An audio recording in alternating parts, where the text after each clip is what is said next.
아저씨가 때렸어. 어느 날 모르는 번호로 전화가 한 통 걸려옵니다.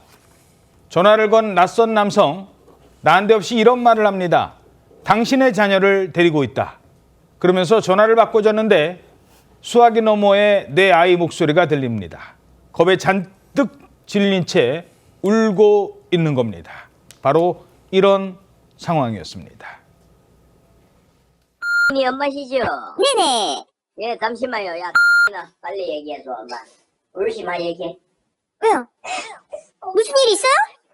아저씨가 때렸어. 울지 마, 야, 그냥 알려줘. 아니 갑자기 아저씨가 우리 애를 때렸다고요? 그러니까요. 정말 엄마로서는 정말 까무라칠 정도로 깜짝 놀랄 전화죠. 지난해 12월 한 여성이 이런 전화를 받았다고 합니다. 정체불명의 남성이 전화를 걸었다고 그래요. 난데없이 아이 이름을 대면서 누구누구 엄마시죠 그러는 거예요. 예. 그래서 이 여성이 깜짝 놀랐습니다. 내 아이 이름을 안 해? 그렇게 해서 어떻게 알지? 하는 순간 이 남성이 아이를 바꿔줬는데 아이가 막 울면서 저렇게 엄마 아저씨한테 맞았어 이러는 거예요. 예. 그래서 너무 깜짝 놀라서 도대체 어떻게 된 일이야? 그런데 아이가 그 뒤에 다른 얘기는 안 하고 아저씨한테 맞았다. 그런 얘기만 하고 이 전화를 건 이 낯선 남성은 아이한테 막 울지 말라고 윽박지르면서 막 화를 냈습니다. 겁에 잔뜩 질린 아이의 목소리. 잠시 뒤 이 남성은 아이 엄마에게 돈을 요구하기 시작합니다.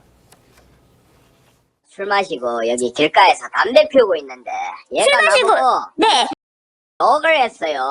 애 부모가 나한테 성의 표시로 술값이라도 좀 해줘. 계좌번호 메모해봐. 50만 원만 해줘. 예. 내가 50만 원 술값을 받으려고 언제까지 기다려야 됩니까? 잠깐만 기다려주세요. 빨리 드릴게요. 이거를 끊어야 할 수 있을 것 같아서. 통화 상태로 할 수 있어 없어? 마지막으로 묻는다. 아이가 나한테 욕을 했다. 그러면서 50만 원을 보내라고요?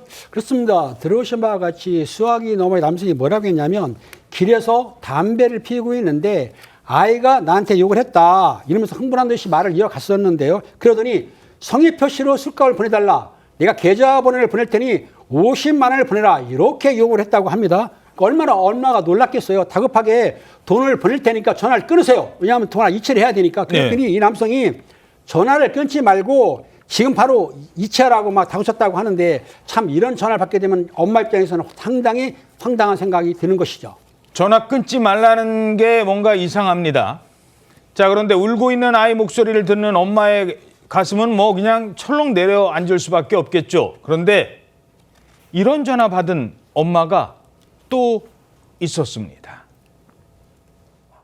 방금 보니까 발로 차고해서 내 핸드폰 액정이 망가졌다고. 지금 통화 상태로 핸드폰 수리비 50만 원만 입금해.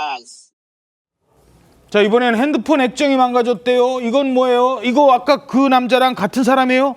또 다른 여성도 비슷한 전화를 받았습니다. 이 울고 있는 자녀 목소리를 들려준 다음에 아이가 자신의 스마트폰 액정을 깨트렸으니까 수리비를 내놓으라며 이번에도 50만 원을 요구한 사건인데요. 우는 아이의 목소리 그리고 50만 원 너무 똑같은 방식 아니겠습니까? 맞습니다. 이게 사실 보이스피싱으로 보여집니다. 이 실제로 아이를 납치를 했거나 뭐 폭행을 했다거나 이런 위험한 상황은 아니고 이 아이가 다니는 학원 명이나 이름과 연락처 등 이 개인 정보를 조합해서 돈을 뜯어내는 보이스피싱 수법이었던 것이죠. 잠깐, 근데 아까 분명히 내 아이가 우는 소리가 막 들렸잖아요. 그렇습니다. 범인이 들려준 목소리는 AI로 합성한 목소리신데요.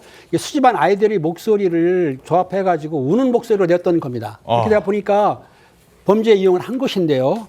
실질적으로 이 내 아이의 목소리가 아니라고 하더라도 엄마 입장에서는 이런 전화 목소리를 듣게 되면은 얼마나 황당하겠습니까? 그러다 보니까 아이는 울고 있고 남성은 막 화를 내고 그러니까 아마 이런 다급한 상황이다 보니까 엄마, 즉 부모님의 판단이 흐려지게 되는 것이죠. 그렇죠. 이걸 이용해가지고 사기를 당하는 것이기 때문에 너무나 당하시지 말고 목소리 나온다 하더라도 아이한테 확인을 해야 될 것 같습니다.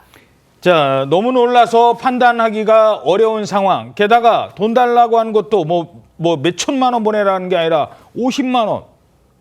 일단 급하니까 보내고 보는 거예요.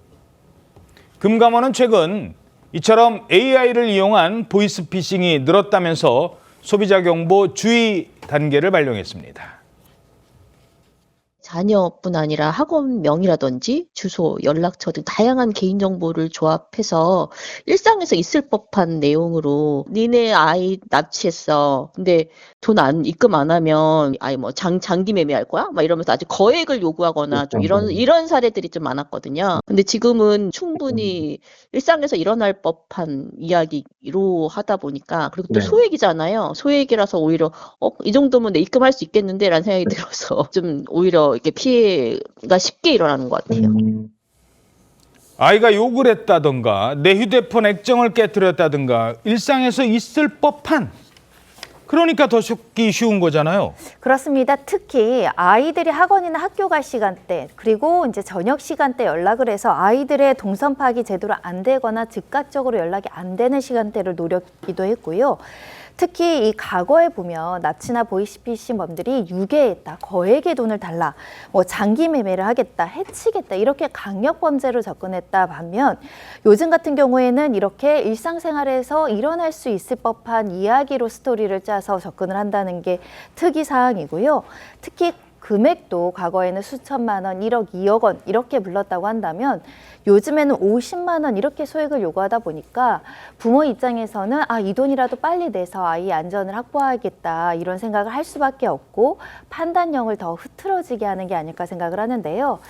일단 이런 전화를 받으면 돈을 보내겠다. 근데 돈을 보내야 되려면 전화를 끊어야 된다라고 답을 하시고 이 아이, 그러니까 자녀의 위치를 반드시 확인해야 될 것 같고요. 주변 누군가에게 반드시 쪽지나 이런 제스처로 도움을 요청하는 메시지를 전달하는 게 굉장히 중요하고 혹여라도 돈을 어쩔 수 없이 입금해야 됐다라고 한다면 바로 계좌 지급 정지를 요청하셔야 됩니다.